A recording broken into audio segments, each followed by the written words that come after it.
Hello there, my name is Rachel. The first time you see my channel, I used to review cartoon series, anime series, so something could be random. Today we're going to talk about Dead End Park Season 2. Now, Season 1 was pretty good, let's face it. It had a really great cast and really great development. The only flaw that I sort of miss of my first season review is basically the supernatural is sort of slow at the very beginning, maybe because it was sort of setting up, because everything you knew, at least the first 4 episodes, there was actually come back to it. Little things, little details was sort of kind of odd, but you never really think about it. Those little moments came back on season 2, because season 2 kind of became sort of Back to the Future, at least the last couple episodes, specifically the final episode, all about Pugsley. Like, I was surprised what they actually did to that character, because at the very end, Pugsley felt useless. Now, talking dog with no magic powers used to be a demon king. Now he's just a dog can talk. No big deal. But the only problem is he feels useless. Like, he can't do anything till this angel came back, and this angel was a hand. I mean, I think this is one of the greatest things about this series is sort of the creativity or the reimagining of sort of things like angels. Angels are sort of, let's face it, kind of boring, because it used to be white people with blonde hair with blue eyes. Nothing is wrong with it, but the original Bible or religion, the original Christianity point of view, they basically are wheels with wings. If you not see Smash Brothers and the main villain, that's basically what they're supposed to look like. They're like a wheel with wings, each one different rankings. But I love that they reinterpret that a different way in this series, because you have multiple angels. Some of them sound like the original Christianity angels, but some of them completely different.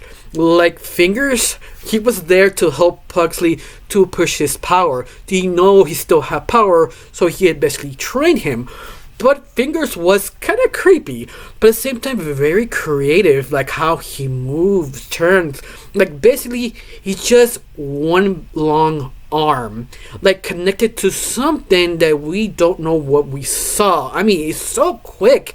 After they get rid of Mr. Fingers, it was cut off, but it's like something connected, like a body. We don't know what was in other words, what is other creatures is connected, we don't know. Yeah, I think that was so interesting, especially with Pugsley.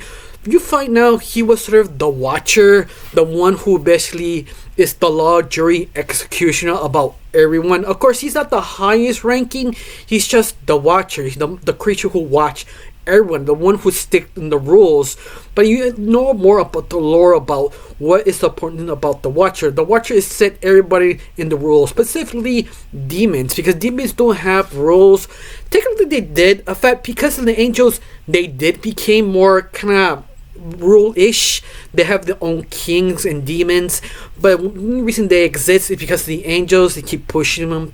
They decide to own their own kingdom to prove to them they can be in control, but at the same time became more chaotic by accident. Like, the more the angels want to control, the more they push back. Usually that was actually happen in real life, but I love that sort of idea, like what an angel look like, because you fall into the next character, Courtney. That Courtney doesn't know what it was. Like, she thought it was an angel, but at the very end she was not angel, a demon. But at the very end she was an angel. But I love it, once again, a very creativity way depicting angels. That's basically kind of like white demons, but they have sort of a halo connected to them. The people who break the halo became sort of free, but at the same time they basically damaged angels get kicked out or be enslaved. Once again, it's sort of weird depiction on it, but at the same time it's sort of true to the original angels, at least how you read them in church, in the books. Yeah, it's sort of interesting. I found that fascinating. Also, how angels are basically soldiers in this version. Usually, once again, that's kind of some people kind of interpretation, but it's something that you just sort of want to know more, like why they want to rule over demons. What's the whole point? Who is the higher person in charge? Because there's another person higher than the Watcher, higher Mr. Fingers. You don't know, especially Mr. Fingers made a deal of the above creatures, but you don't know what was the deal. What's the point of the angel have Pugsley becoming the Watcher? And a lot of questions that is sort of interesting, but it never really answer them. But I love it continued to Barney. Barney is a type of character. He, how they this season, basically trying to figure out what to do with the boyfriend, what to do to himself, especially have more time to his boring freaking out means his parents.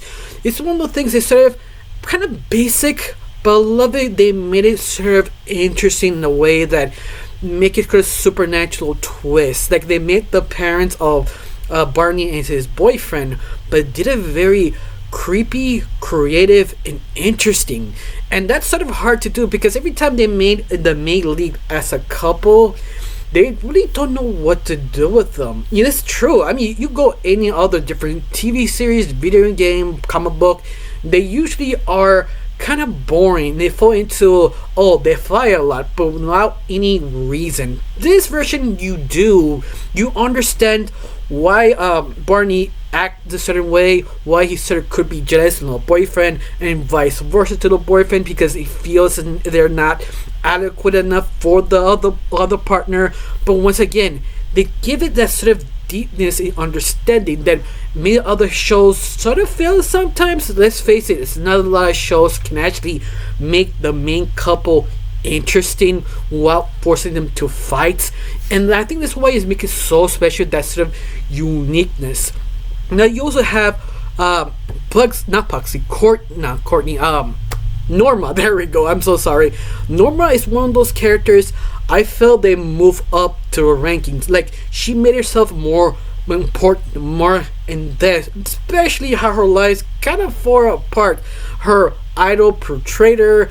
She opened up to her best friend to be her girlfriend, but she rejects her, and she doesn't know who she is because she finally realized she's bi.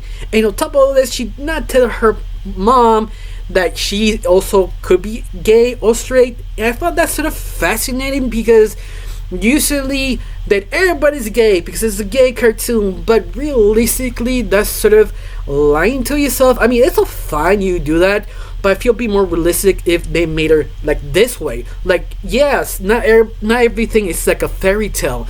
Everything sort of falls to reality, falls into that sort of questionable moment, if I'm doing this right, if it's me, if it's not.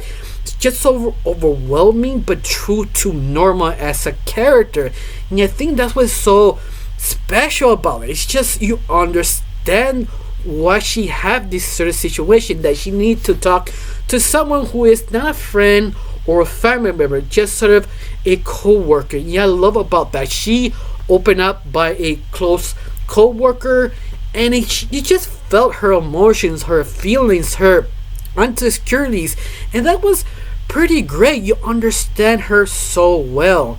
Now, one thing I have to say about all this series, not because of the good development characters, but the supernatural and the creepiness really works so well about this cartoon. I mean, for example, like the Watcher, like you see him sort of simple, but when he wants to be scary, he is scary.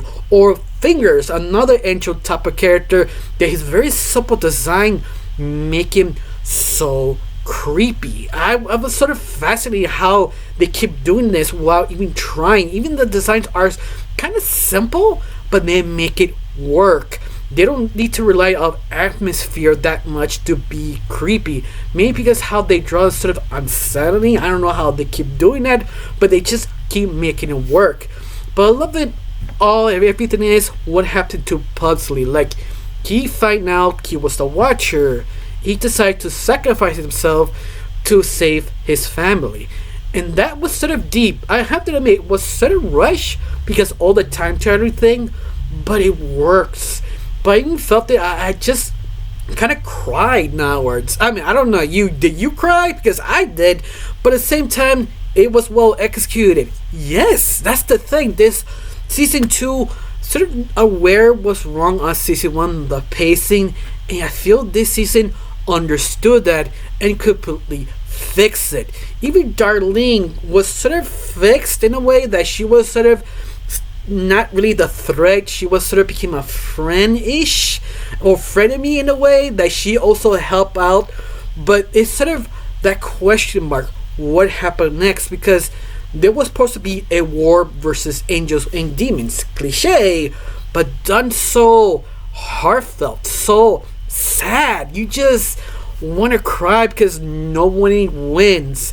It just the cycle repeats once again using time travel. That done so well. They can easily be confusing, but no, they took the time to tell the story. Maybe they realized because they have 10 episodes, they had to speed up a little bit here and there, but it never felt rushed. Everything was so clear. Of course, I'm still wondering who is the head honcho who make deals with Fingers. What was the deal? Why were Fingers trapped with this other body? So many different questions, none of them truly answers. Then I'm hoping they do get a season 3 because I was so surprised they got season 2. So hopefully they do get a season 3. Hopefully it does well. I got nothing else to say. Just one question. How do you feel about the series? You think the show got better? Worse? Tell me down below, let me know. I got nothing else to say. Just thank you for watching. Don't forget to subscribe and have a wonderful day. Bye.